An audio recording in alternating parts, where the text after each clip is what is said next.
Jai Ma, Jai Ma, Jai Shri Ramakrishna. Well, we want to welcome everybody here today. We're so happy to be coming live from Las Vegas, the Las Vegas Vedanta Center. Really, let's see, this looks a little crooked. Let's make sure we have a straight camera. Doing our best here. So there we go. So we want to welcome everybody. And today, what we'll do is we'll have a little bit of preparation for Sri Ramakrishna's Jayanti, his birth celebration coming up on March 1st. So we'll have a little bit of Sri Ramakrishna puja, Sri Ramakrishna singing in commemoration and preparation. So let's start with the chant, as we always do. Om Sato Ma Sadgamaya Tamaso Ma Jyotirgamaya Mrityur Ma Amritam Gamaya Om Shanti Shanti Shanti. Peace, peace, peace. Let me see if we have everything set up correctly. Okay, I think we're set. So, what I thought we would do is we'll just have a little bit of reading from Ramakrishna and His Disciples by Christopher Isherwood. And it's a wonderful book. We're just going to read a little bit of the story that comes to us of the precursors of Ramakrishna's birth into this world in 1836. So there was some stories that came down to us from Sri Ramakrishna's father and mother, that there was some indication to them that something special was about to happen. And of course, as Christopher Isherwood always describes, the Western mind is very skeptical. The Indian mind sometimes is very accepting of these kind of things. But the truth is that, what has borne out in the Ramakrishna's life, and the fact that he's in an altar around the world worshipped by millions, kind of gives an indication that there's some spiritual power there. So, when we look back in time at what these things are pretending, it gives a little credence to it. I think these things are kind of hinted, but just the fact that things are as they are, as they say, when we go back now, it actually makes a lot of sense. So let's look at this now. Kudaram is Sri Ramakrishna's father, and he was a very saintly soul, as you can imagine. He was a devout Brahmin. He worshipped Shiva as a special deity. He also had, Vishnu, and as all Hindu Brahmins will worship Vishnu and Shiva as well. But he was just a very devout soul, and he did a lot of pilgrimages. He went around to the holy places of India for worship and to gather spiritual merit and to gain the power and energy and the blessings of those areas. Each have a special manifestation of the divine, special power of the divine. And so he had a series of visions that kind of pretended that, God was going to bless him in a very special way. And we have to understand that Kudaram was a very poor villager. He didn't have a lot of money. They were kind of struggling to make ends meet. There was some upheaval in the family land and so on, I don't want to go into details. You can read that yourself. But so there was some situation that he was basically trying to make ends meet. Let's put it that way. So this is what is written. So Kudaram is now on a pilgrimage, and he's having a vision of the Lord. So the first of Kudaram's visions took place in the following manner. One day, Kudaram had to go to a neighboring village. Actually, he was at home for this one. On the way home, he felt tired and stopped to rest in the shade of a tree. It was a quiet place, and a soft breeze was blowing. He became relaxed in body and mind, lay down and fell asleep. Spiritual visions which come to us in sleep are not like ordinary dreams. They can be better described as visitations, for they are much more vivid and memorable than the encounters in our waking life. In this vision, Khudiram saw Sri Rama, his chosen deity, in the form of a celestial boy whose body was green like the blade of a young grass. I've been there a long time, the boy said, pointing to a particular spot in the middle distance. I had nothing to eat and no one to look after me. Take me back to your house. I want very much to be served by you. At this, Khudiram was greatly moved. He prostrated again and again before the boy. Oh, my lord, he said, I am a poor man, and my devotion is weak. How can I possibly serve you in my hut? And if my service is unworthy of you, I shall lose your grace. Why do you take such a hard demand of me? But the boy reassured Khudiram, saying graciously, don't be afraid. I shan't blame you for anything that's lacking. Take me with you. Khudiram burst into tears of joy and woke. Looking around him, he now recognized the very spot which Sri Rama had indicated in the vision. And there he saw a stone lying which he knew to be the sacred Shalagrama stone. Beside the stone, as if guarding it, a cobra was rearing its head, rearing on its coils with hood expanded threateningly. The Shalagrama stone is usually about the size and the shape of a plum. It has one or more holes in it and bears certain markings by which it is identified. Shalagramas are natural formations, and most of them are found in the river Gandaki, a tributary of the Ganges. It was not, however, so very surprising that Khudiram found this one in a paddy field in Bengal, for the stones are regarded as emblems of Vishnu, and a wandering holy man might have well carried one around with him to worship. Khudiram was still in an exalted mood of his vision. He hurried over to the stone without the thought of fear, and indeed by the time he had reached it, the cobra had disappeared into its hole. Khudiram brought the stone back home with him, performed the prescribed ritual of dedication, and set it up in a household shrine to be worshipped daily. It was thus that he received the boy of his vision as an honorary family guest. So Khudiram had not exaggerated when he warned the boy that he would be poorly entertained. There were days when the household had nothing to eat, but when this happened, Khudiram would comfort his wife Chandra by saying, never mind, if Lord Rama chooses to fast, why shouldn't we? And it was not long before their situation improved, thanks to the richness of the land Shukpal had given to them. Like I said, they had some transfers of property and so on. It throve despite Khudiram's unworldliness and his preoccupation with ritual worship. When Khudiram went to bathe in this tank, the villagers stayed out of the water as a sign of respect. And while Khudiram was admired, Chandra was loved. Chandra is Sri Ramakrishna's mother, because she was so generous and so ready with her sympathy for all who were in trouble. Years later, Ramakrishna said of his parents, my mother was the soul of honesty and sincerity. She didn't know how much about the ways of the world and was incapable of concealment. She said whatever was in her mind. My father spent most of his time in worship and meditation and telling his beads. Every day while he was praying, his chest swelled and shone with a divine radiance, and tears rolled down his cheeks. In that spare time, when he wasn't engaged in worship, he would make garlands for Sri Rama. The villagers respected him as a sage.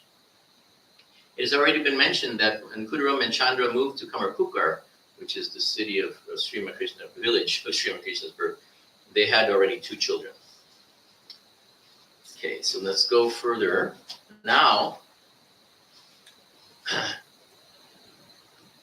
so this is a little further down. Like all pious Hindus, Khudiram loved to go on pilgrimages. In 1824, he traveled on foot all the way to the shrines of South India, a journey which took a whole year. Again, in 1835, he set out for Gaya in Bihar. At this time, Khudiram was 60 years old, but he was still lean and strong, and the hardships of the road meant nothing to him. Gaya is doubly holy. The city itself is sacred to Vishnu, the preserver of the universe and the second deity of the Hindu Trinity, with Brahma, the creator, and Shiva, the dissolver. Actually, this Trinity personifies the 3 functions of Ishvara: creation, preservation, and dissolution. And a few miles outside Gaya is the traditional site of the peepal tree beneath which Buddha meditated and attained enlightenment. Khudiram stayed about a month at Gaya, worshipping at the many shrines in the surrounding hills and plains. He reserved for the last, the most sacred shrine of all, the main temple which contains the footprint of Vishnu. Here he made the offerings of boiled rice balls and powdered wheat or barley, which are called pindas.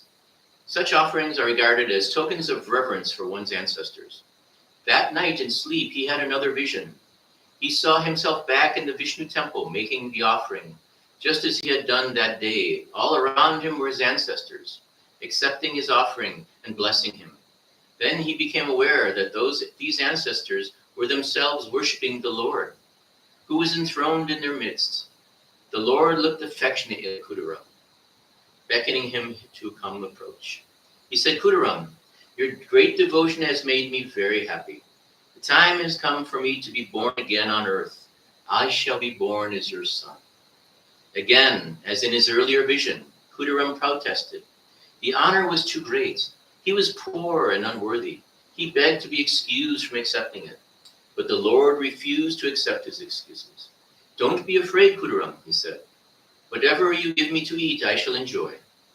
When Kudaram awoke, he felt certain that this was a divine revelation, and that the Lord of the universe was actually about to be born into his household.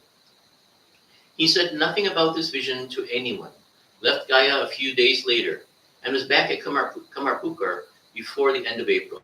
On his return, he found Chandra, his wife, in a strange, radiant mood of love.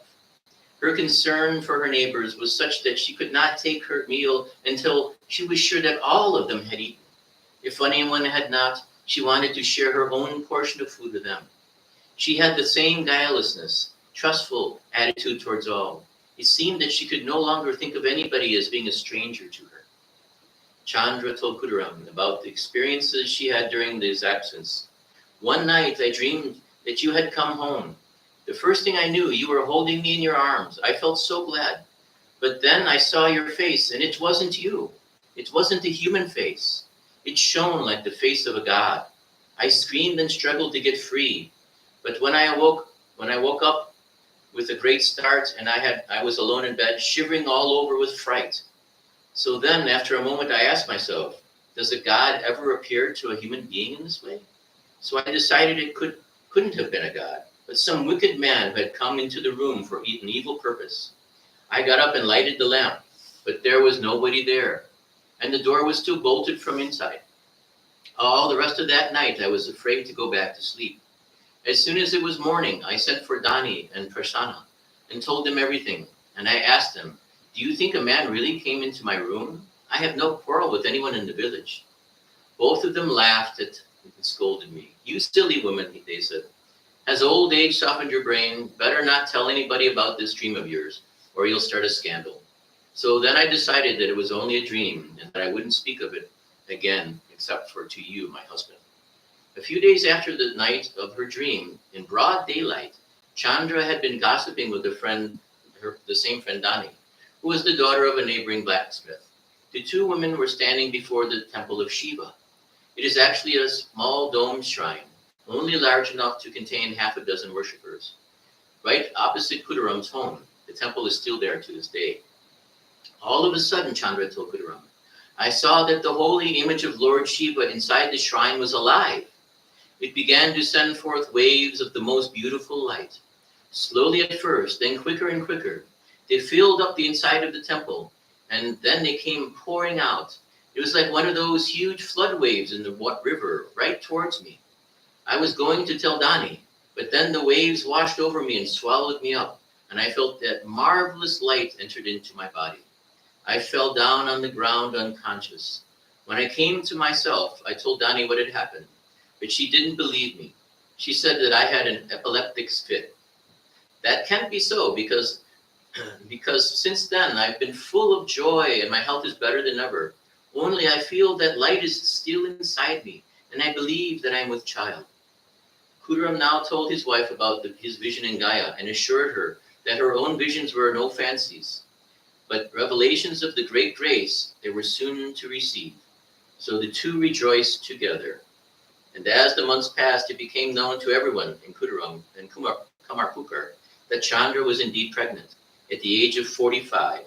It was noticed that this pregnancy made her remarkably beautiful, and the neighbors shook their heads, taking this beauty to be a sign that she was fated to die giving birth to this child.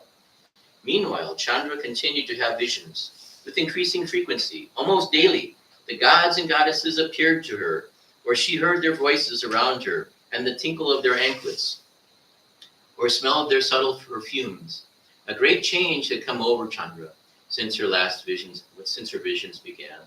She no longer felt any awe of the gods. She loved them so much that they seemed closer to her than her own sons and daughter, and her attitude to them was now that of a mother. This is the tone in which she used to talk of them to Kudurun. Today I saw God riding on the back of a swan. I was startled at first. Then I felt sorry for him because his face was quite red from sunburn. So I called to him and I said, dear little God, riding on your swan, your face looks burned by the sun. There is some cool rice in the house. I cooked it yesterday. Do come and eat a little and refresh yourself before you go on. He heard me and smiled, but then he faded away and I didn't see him anymore. So sweet, such sweetness. The divine intoxication of a saint is, we read about it, but, this is the beauty of life that is filled with pure heart and devotion, where nothing is asked but only given to the Lord. And all it lives just in the hope of service, serving God and everything, seeing God in everything, everybody, every image and form. And I wish we all were able to get that vision, isn't it so? So I thought we would chant just a little bit and have a meditation. And this will be a shorter kind of a talk today in chanting, since we have Swami Atmavidyanandaji coming on the 5th. And then next Saturday we'll have the culmination of the story of Sri Ramakrishna's coming birth. And then when Swami Atmavidyanandaji comes, he's going to be doing the Ramakrishna Puja. And also we'll be making mandalas and so on. So you definitely want to come for Wednesday the 5th. And then the next Saturday we'll have this beautiful culmination and the puja for Sri Ramakrishna's birth, which is on the 1st. Okay. So let us sing 2 chants, and then we'll call it a day. We'll do a short meditation as well. And the first chant is going to be Hymn to Brahma, since it's a beautiful song to the Guru, and it's a beautiful song of that transcendental state of consciousness that we all are and that we all are reaching and remembering. And we'll chant it in Sanskrit first, but I'll read the translation so that these words can become real to you and we can live them instead of just chanting them. And we can see that in our own awareness, our own consciousness. Full of bliss, giving joy transcendent, it's like in our story, of higher knowledge, the abode, dual no more, clear as the heavens, known to all as thou art that. He is pure, permanent, unmoving, the everlasting seer of all, far, far beyond qualities and thought. Guru Lord, I bow to thee. So we'll sing the Sanskrit, and that's Brahmanandam Parama Shukadam Kevalam Jnanamirtim Dvandvatitam Gagana Sadrisham Tatwama Shadilaksham Ekam Nityam Vimalam Achanam Sarvadi Sashi Bhutam Bhavatitam Trigunat Rahitam Sadgurum Tamanani Nami Sadgurum Tamanani. So this is the chant, so we'll do it together, and hopefully we'll start to feel that sense of infinity ourselves.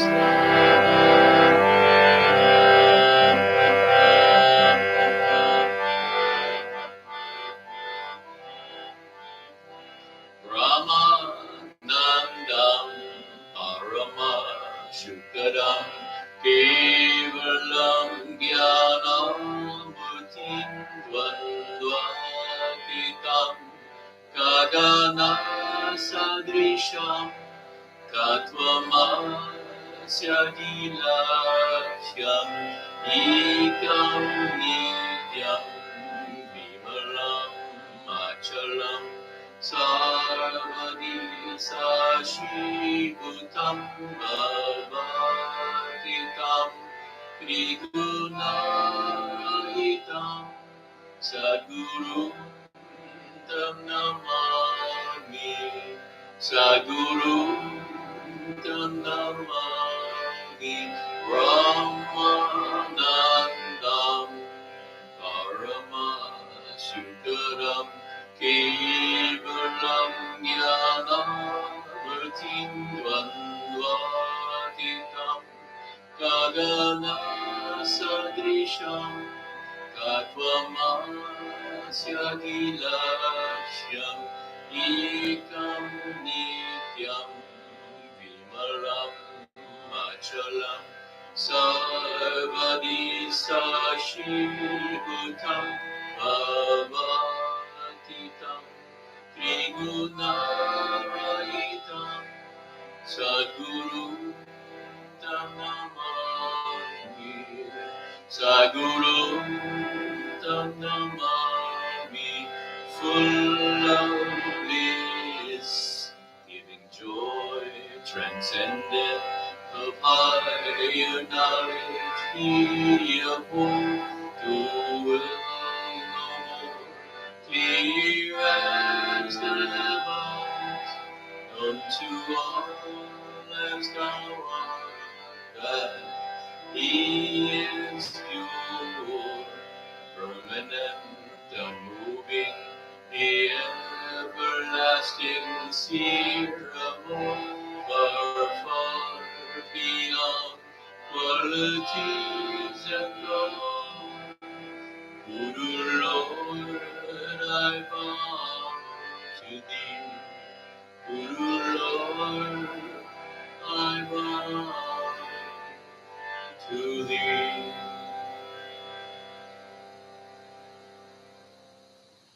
Jai Shri Krishna. That reminds me of a story I have to share with you guys.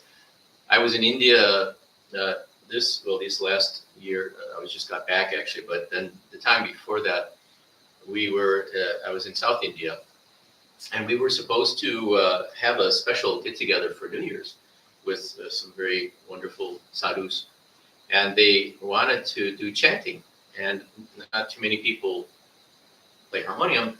But when they found out that I kind of do, they said, "Oh, you should definitely play for us. We'll sing together." I said, "Well, but the problem is, what about a harmonium?" And now in South India, in a small town in Tirumalai, it's not so easy to find one. So I said, "Well, if you can find one, great. I don't know anybody here, so I can't help in that regard." And they said, "We'll find one." So they came back to me and said, "Oh, we found one. We found one. They're willing to lend it to you, but they want to meet you." Okay, and of course, these are very rare in some of these small villages, and Tirumalai is not a big place. So they loaded me up into a rickshaw, an auto rickshaw. We went off into the daytime, and we ended up getting into town, the actual town, more the city part, not very big, but. And there was, so we were going down this place, and then we ended up having to walk quite a long ways. The rickshaw driver was the one who was leading us there, and he had arranged this for us.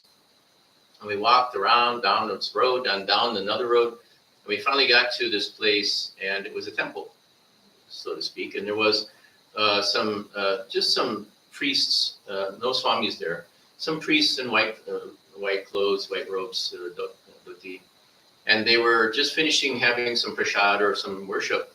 And we went in and pranamed, and they said, "This is the fellow who would like to borrow your harmonium."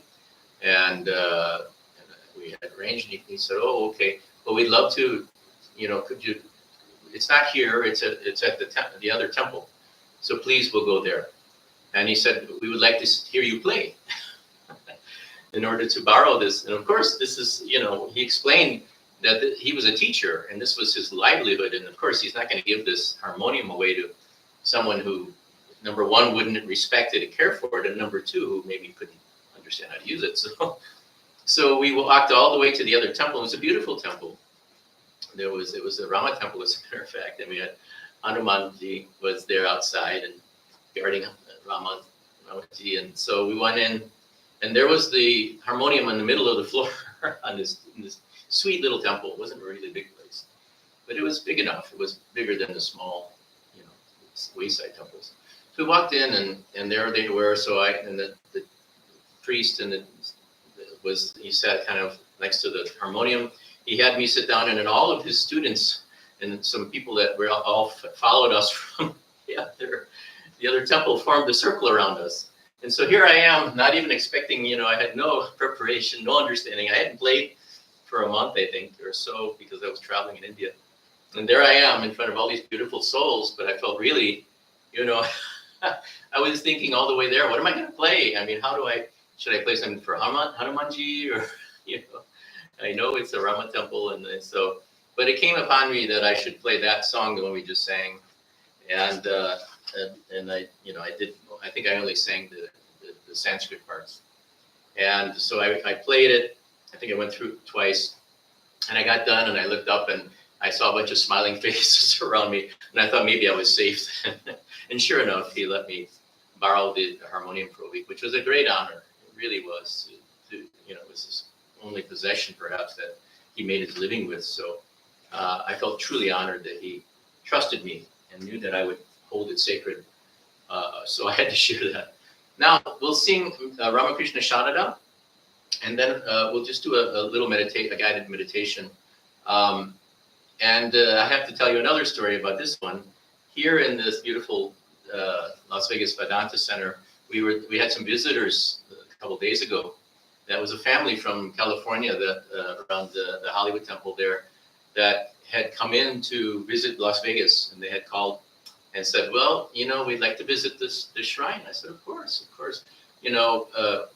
We figured a time that was where I could be here as well, and they could come and see the shrine. And so they came in, but not only was it the devotee, her name's Prasad, but it was her husband, a very wonderful person, her husband, and two kids, the two children, such sweet kids. One was, I think, 4 or 5, and the other one was probably 7 or 8. Such sweetness, such sweet souls, beautiful faces, beautiful eyes. And so they were all devotional, and they put their flowers down, and they were there for 2 days because they were fresh for 2 days. I think the Lord really, really loved their devotion, the whole family. And then I said, would you guys like to sing a little? And they goes, yay! And so I put the harmonium on the ground, and I showed the girls how to play. One was playing, and the other one was pumping it for her. It was so sweet. And then we sang Ramakrishna Sharanam together, the whole family that we're here. So I thought I'd share that. So when we sing this, I'm sure they're joining in with us by their energy that was here. Such sweet, sweet girls. So we'll do Ramakrishna Sharanam. Okay.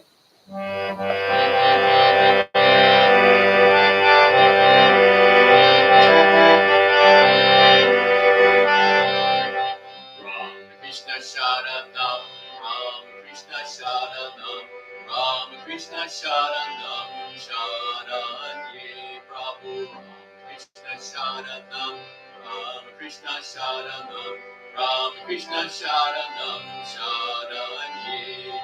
Kripa hi kevalam, Kripa hi kevalam, Kripa hi kevalam, Sharanye. Kripa hi kevalam, Kripa hi kevalam, Kripa hi kevalam, Sharanye.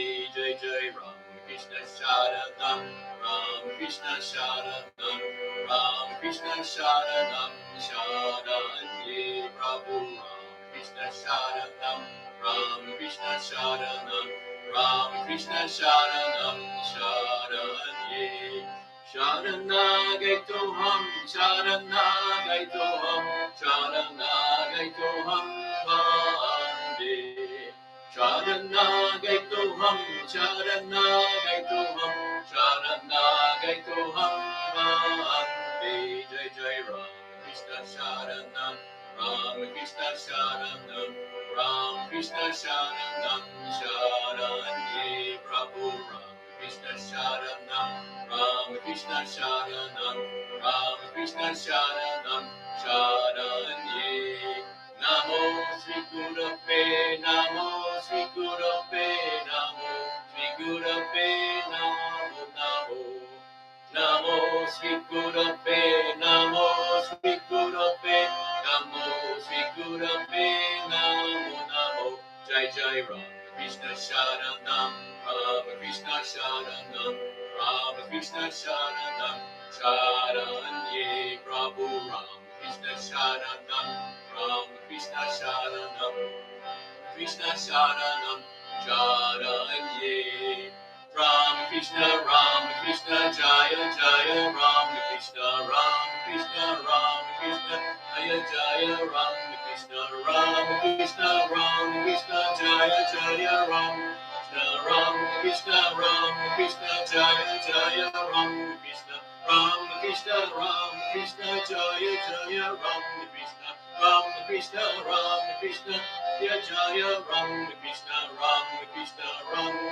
Jaya Jaya, Ram Krishna, Jaya Jaya, Ram Krishna, Ram Krishna Sharanam, Ram Krishna Sharanam, Sharanye Prabhu Ram Krishna Sharanam, Ram Krishna Sharanam, Ram Krishna Sharanam, Sharanye.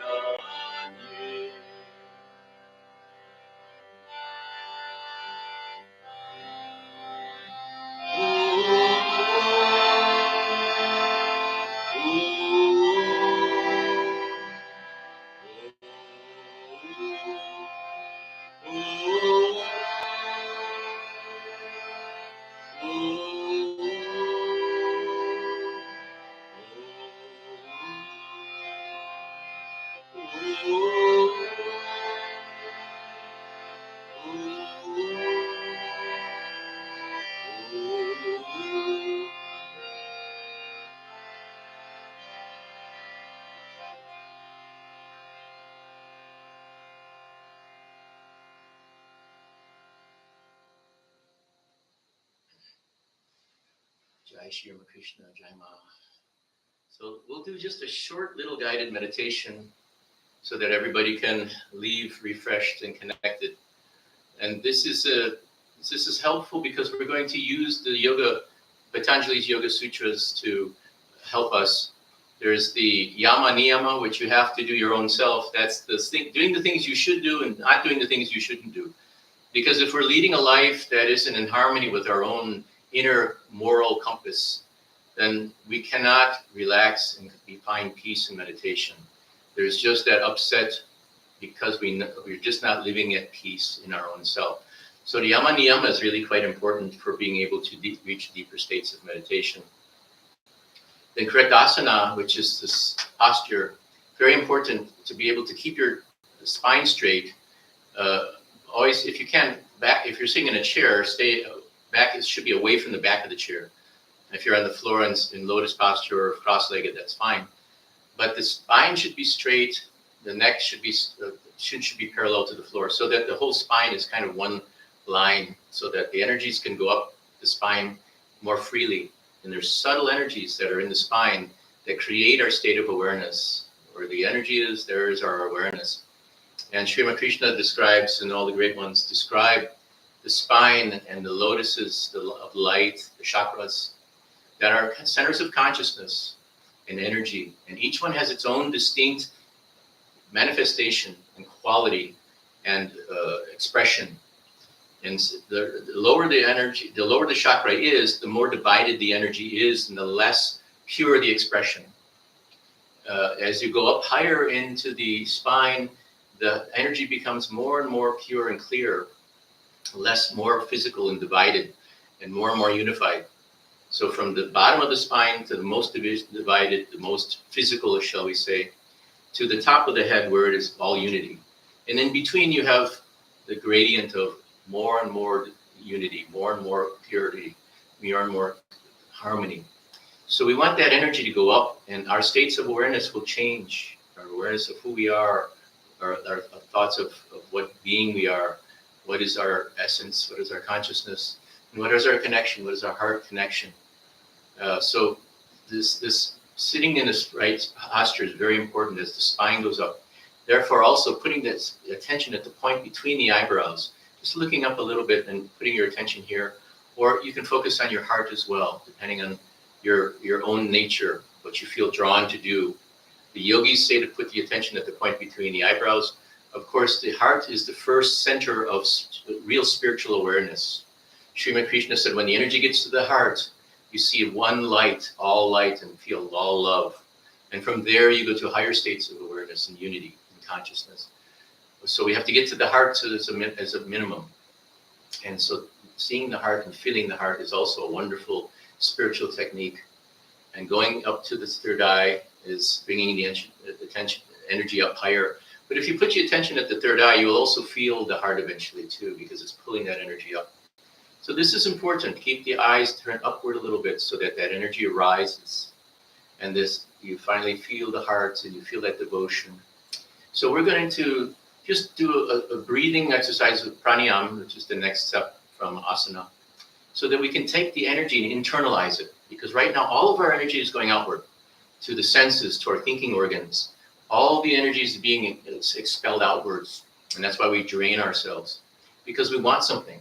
We need something. We want something from the world. We want to connect with the world. We want to achieve what we want. We think we're going to get something that we really want from it. So all the energy is going outward. What we need to do is just turn it inward. Say, okay, enough of that for now. Let us not expect anything or put any attention or any energy on the world. Let us put it all inside. Let it go back to its home. Let it go back to where it came from.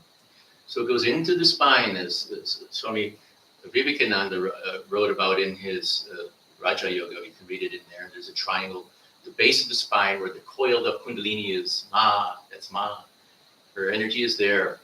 And once the energy pierces into that center channel in the Sushumna, then that kundalini gets aroused and starts going up. And Sri Ramakrishna describes his experience of it. Other great masters have described their experience of it.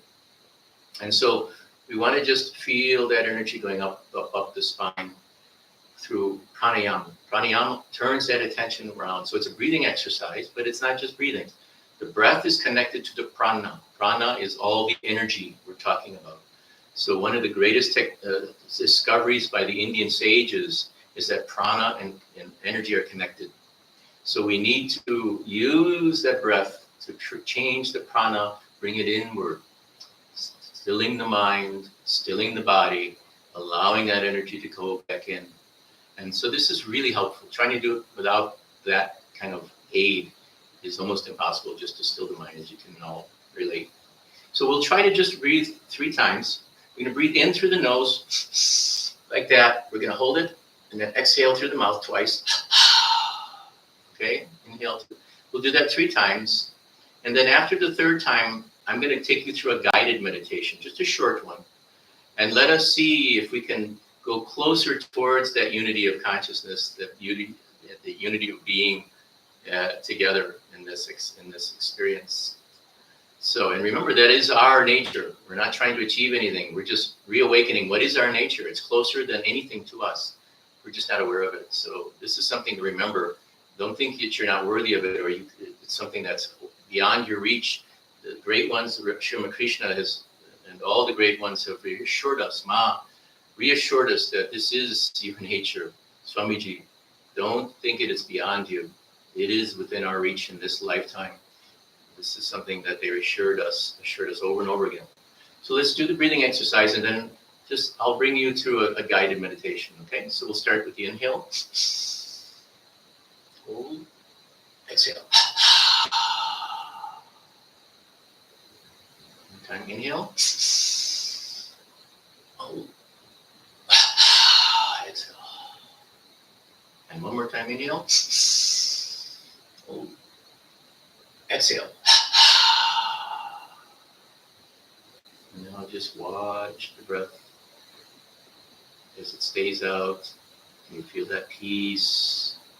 As the breath by itself comes in, you take a breath. You see and feel that breath going into your nostrils, into your lungs. And the breath goes out by itself. Don't try to control it. And you see and you feel that beautiful energy. All the things that are needing to be released can be released. And you breathe in, and naturally, as your body automatically gives you an inhaling breath, feel that energy and feel that peace going into you. And outwardly, you feel it going on. Putting your attention, the focus of your awareness at the point between the eyebrows. Just feel that center. Feel that energy now going into your spine, the base of the spine. As you put your attention at the point between the eyebrows, that energy is being collected at the base of the spine, where the kundalini is curled up, coiled up like a snake, coiled and curled up. The base of the spine is Divine Mother, that is Ma, infinite Shakti, infinite energy. And as we put the attention on that Ma, we worship Ma, Jai Ma, Jai Ma. That energy starts to come up the spine. From the base of the spine, where all is just our existence, to the next level up, which is now going into our expression, our procreation, our desires of all of these things to manifest into the world, create into the world, to beget children, to beget artworks, to beget all these things. This is in this general region. As you go up further into the solar plexus area, there's another light, center of light. And there our energy is our emotions. Emotional waves. This is important. Let us see these waves like waves of a lake, with their kind of churned up and lapping on the shore. But now, as we put our attention on these lake of these emotions, see them becoming more and more calm. See that lake becoming very calm now, very smooth, and all the emotions now are becoming calm in that center, until the lake is like glass. You can see across the whole lake, and not even a ripple, just a shining, shimmering top of this beautiful lake that you see. Feeling the peace of all those emotions and thoughts coming and calming, not having any desire, not having anything that you need, being at peace and at one, and that beautiful lake of peace. And as the energy goes even higher into the area of the beautiful heart, you see this blinding, beautiful, soothing light. So soothing, so beautiful. And you feel that you're home. Once you reach this center, you feel that home. This is where I belong. I'm so at peace here. There's nothing I desire. I'm so comfortable. Nothing can harm me. I'm totally in the protecting arms of the Divine Mother. When we reach the heart center, nothing but that pure, unasking love, undemanding love, unconditional love. Nothing is needed. Nothing is required. Nothing is missing. All is beautifully content. We feel that love expanding throughout our whole body. That light expanding through our whole bodies. From the heart of the being of eternal joy. Filling not only their body, but so strong that it spills out beyond our bodies. Beyond our bodies into the whole room that you're around, that you're in. Spilling out, all this love is now permeating the whole surroundings, all the room, all the articles in the room, all the people in the room, or if you're not alone. And they're feeling and responding to this white, pure love, infinite peace, infinite joy. It's all what we seek. And now it expands. It's too large, it's too beautiful, and it's too expansive to even be limited by the room itself. Now it fills your whole house. The whole house is filled with this beautiful joy, beautiful peace, beautiful love. And now it goes even much further. The house cannot hold it. You feel it go beyond all the way to the whole neighborhood. This beautiful love and peace is going through a whole neighborhood, of affecting every home and every soul in your neighbors. They feel it. They don't understand quite what it is, but they feel something. They respond to it and are aware of it. And now it goes beyond those homes that are in your neighborhood, going to the whole city of Las Vegas, or your city where you are. And you're filling the whole city or village you are in with this beautiful joy of light, of love, the divine essence. And all the city is responding to this light. All the city is feeling this joy. And now even the city is too small to hold this beautiful light and joy and love. And it goes beyond to the whole country that you are in, past all the states and the regional area you are, to the whole country you are in. It expands state by state in America, or if you're in India, in all of the different regions of India, the south, north, east, and west, all shining with this beautiful light, beautiful joy, beautiful love. You're feeling that peace.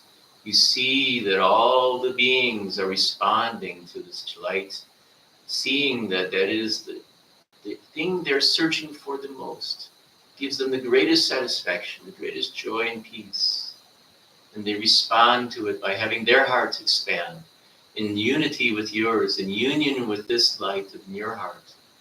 Their hearts are responding and adding that light also, for that is divine. All the lights and all the beings are divine, all the creatures, all the manifestation. And it goes beyond the country to the whole world. Now it fills up the whole world of light, peace, brotherhood, sisterhood, love, unity. Now we feel even beyond the heart into the higher centers, into the throat, into the medulla, between the eyebrows and at the top of the head. This is where the unity lies. This is where the unity is. And now the whole world is feeling that unity. You see it now.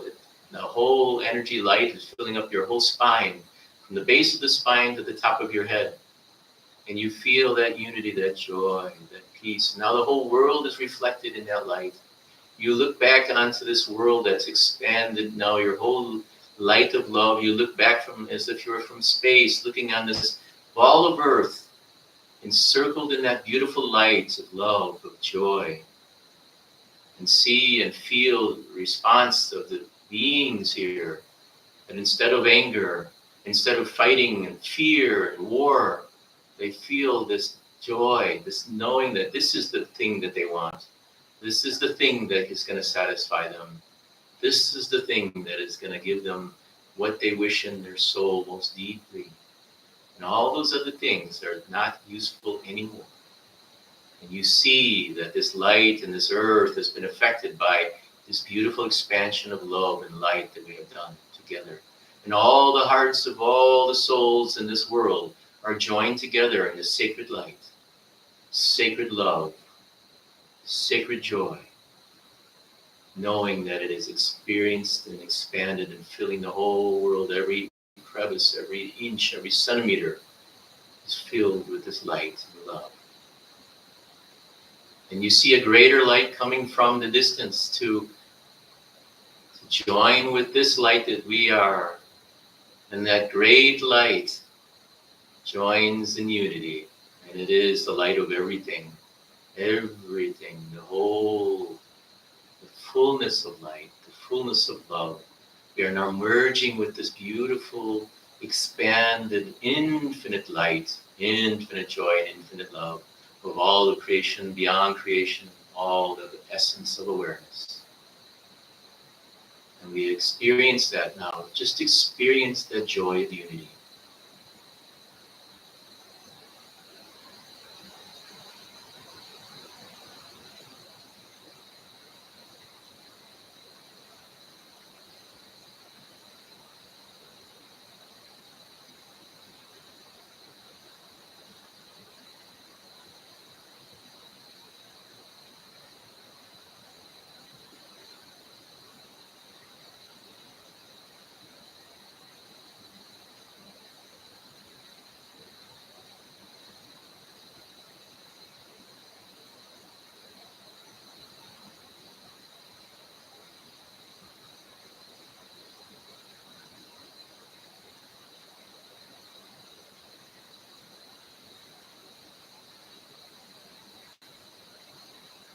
Now, knowing that that unity is always you, is always a part of you, that you are it. Now you take your awareness. You can leave the light, expand it throughout the whole world, but bring your awareness back into the world, coming through the globe, focusing on the country that is yours. And your awareness is coming. You see that light still shining throughout the whole globe as we have shared it in, with infinity joining us. But we go back to our own country. And now in the country, the part of the country, the region that is our body is in, our physical body is in. And we focus on that region of the country. And now the state that your body is in, and you come into that state. Now the city or the village that you are in the physical. And you come into your awareness of bringing your awareness into that neighborhood that is yours, the house that is yours, seeing that light still shining in all of those areas that we expanded. It's still there. It's still shining. People are still feeling this beautiful light. But our attention is now on our house itself. Into the house, our awareness comes back into the room that our physical body is. Still filling that whole space with the light, divine light and love. And now we see our own physical form. And we put our attention into that physical form. Still seeing that light expanded throughout that whole physical form. Feeling the energy from the base of the spine to the top of the head as it percolates up. It goes up, up, up, up, up. Feeling the unity of joy going from to the heart, to the top of the head. Knowing that this is available to you at any time. You can now call forth this energy, this love, this joy, anytime, and expand it and share it and feel that unity at any time you wish. It's your decision and your control to be able to send out this joy and love anytime that you feel it needed. The body is filled with this joy, filled with this light. When you have your attention back on your physical body fully, take a deep breath and open your eyes.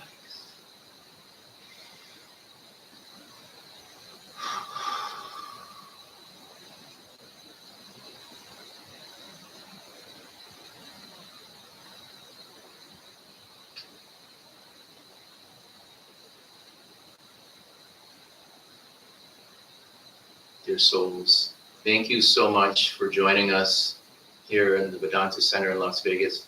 We invite you next Saturday also at 3 p.m. We'll have our puja as normal, and at 4 p.m. we'll have another talk. And we're getting excited about having Swami Atmavidyanandaji coming on the 5th of Wednesday, the 5th of March. Thank you so much for coming and joining us. I pray for you in this world that we find joy, peace, brotherhood, and sisterhood with the great ones shepherding us together, beaming out love and joy to balance out all of the other energies that are there in this world at this time. All the inharmony, all the fear, and all the anger can be dissolved into this white light of love.